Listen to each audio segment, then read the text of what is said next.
Welcome to the EpicTV Surf Report. It might seem surprising, but I'm not always inspired to come up with my own material for this show. Call it writer's block, or just being bored shitless with the daily grind of surfy topics making the rounds of the World Wide Web. On days like these, I like to pass the ball off to my fellow blogger types, like Chris Lisanti from Surfing Ruined My Life. He mostly writes in-depth, rambling recaps of his latest surf and/or party adventures, but on the odd occasion, he comes up with something I can actually fit into the surf report format. This is a little lesson on surf etiquette Chris wrote, called The Rule of Two. It's come to my attention that with the increasing numbers of beginning surfers who've recently graduated to the intermediate level, many have learned how to stand up and ride waves, but the majority have missed out on the unwritten laws of the hardcore surfing devotee. What I'd like to do here on surfingruinmylife.net is every so often pick one or two of these unwritten rules of surfing and explain it so that maybe just one novice or graduate to the intermediate ranks may get a glimpse into why many of us gurus always seem so salty these days. This is the rule of two. My car only has 2 seats in it when I go surfing, mine and one for a passenger. The back seat is always down and is for storing my boards. Most days it only has 1 seat for me. I'm usually surfing well-known, heavily surfed lineups that are already pretty busy by the time I get there. At these locales, I like to go it alone. I'm not worried about the buddy system because there'll be plenty of buddies to share with at the break. Just come surf Rincon on a Saturday when it's decent to understand what I mean. You know when you're in a public space and on the wall there's a sign that says maximum occupancy and then there's a certain number?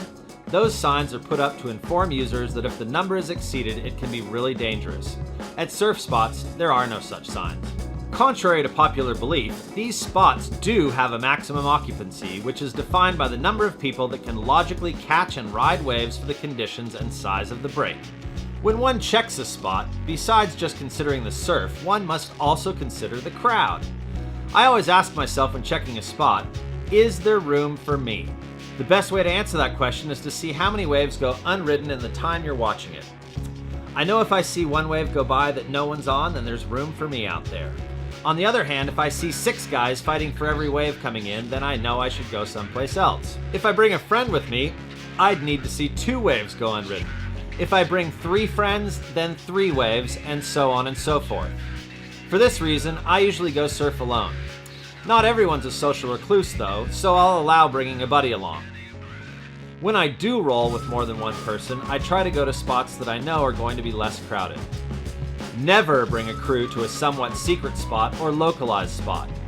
By yourself, you may be able to sneak in and get some fun waves. With a crew, it's not going to happen. I'm an advocate for carpooling as much as the next guy, but if we all took our own cars down to surf, then the lot would always be full, thus deterring other surfers purely because there's no place to park.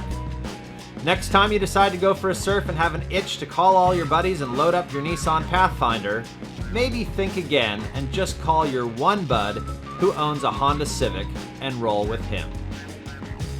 To read the whole article, go to surfingruinmylife.net. While you're there, peruse some of the other pieces penned by Chris Lisanti. Even if you're not entertained, you'll learn a thing or two about what goes on behind the scenes from someone who lives California's surf culture to its fullest. On that note, thanks for tuning in to the EpicTV Surf Report. Until next time, don't forget to get wet.